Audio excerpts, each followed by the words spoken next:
lumabas sa isang pag-aaral na marami palang kaso ng alta presyon na misdiagnosed dahil mali ang posisyon kapag kumukuha ng blood pressure. Para bigyan ng mukha ang balita, Mobile Journal, Denise Valdesancho.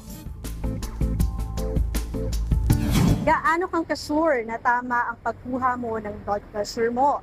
May pag-aaral kasi na nagsasabing maaaring di tama ang BP mo kung nagpakuha ka ng mali ang posisyon. Mapabahay, clinic o kahit na ospital, standard na ang pagkuha ng blood pressure.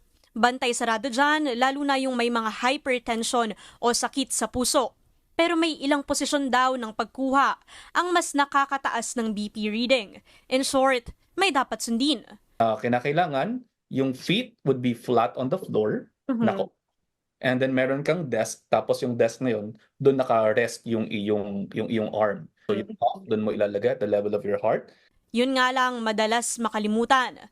Ayon sa isang pag-aaral mula sa JAMA Internal Medicine, nakakaapekto sa BP reading kapag nakapatong ang braso sa hita. Gayun din kung hindi nakapatong sa anumang suporta ang braso. Ang resulta, overestimated na systolic at diastolic reading at nasa 4 to 6 ang difference niyan.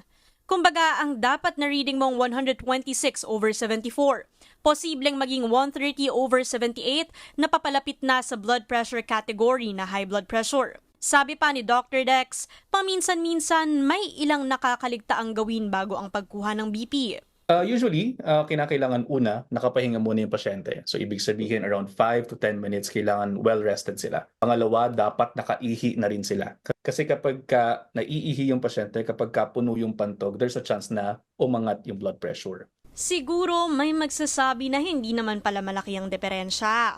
Pero wala namang masama kung gagawin ng tama. Para tama rin ang makuhang BP reading, di ba? Makakatulong na tama yung positioning para nang sa ganun magkaroon din ng peace of mind ang ating mga kapatid. Kaya important reminder na rin sa mga nagmamonitor ng BP sa bahay. Mas dapat na i-remind natin yung pasyente na gawin yung sinasabi ng mga doktor kung paano kunin ang blood pressure or iwasan yung mga mali na nakagawian sa bahay.